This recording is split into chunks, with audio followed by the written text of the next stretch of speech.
They're nicknamed History on a Stick. They're intended to inform the public and mark the location of important historical events and people. According to Ansley Wegner, the administrator for the North Carolina Highway Historical Marker Program, the state markers tell all sides of North Carolina's history. We don't shy away from the difficult stories. We have a marker just a couple of blocks from here about the Eugenics Board. We've got the marker about the Wilmington coup. We've got the marker about the Greensboro massacre. And we tell difficult stories.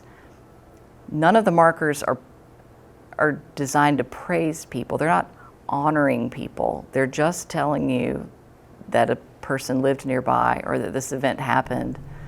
The first state historical marker was erected in 1936. Since then, the program has expanded and placed more than 1,600 markers across North Carolina's 100 counties, though the language on some older markers is beginning to raise concerns. Well, we have a ton of markers that say slave on them. We can't just go and replace them all. You know, a historical marker currently costs $1,860.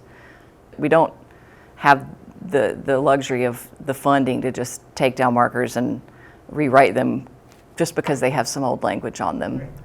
Despite the issue with older language, she says the goal is to get people's attention and be brief.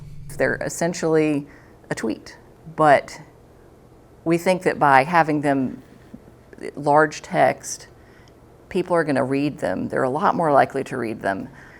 It's not going to give them the whole story, but somebody might ride by and see Lunsford Lane, formerly enslaved abolitionist. Well, I need to learn more about him. Darren Pomeroy's family loves historical markers.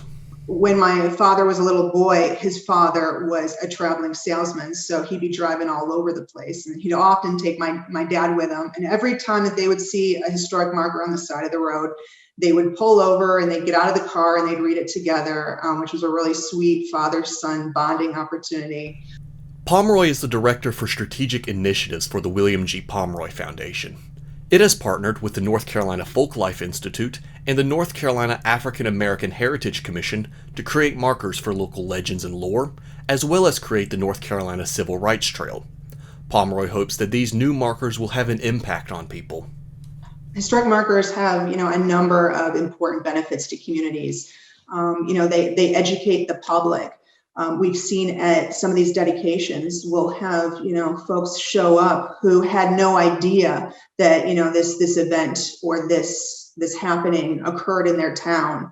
And it really encourages that pride in place that perhaps, wasn't there before. Both the state and Pomeroy Foundation look to add more markers and tell more stories from history. In Raleigh, I'm Jackson Lanier.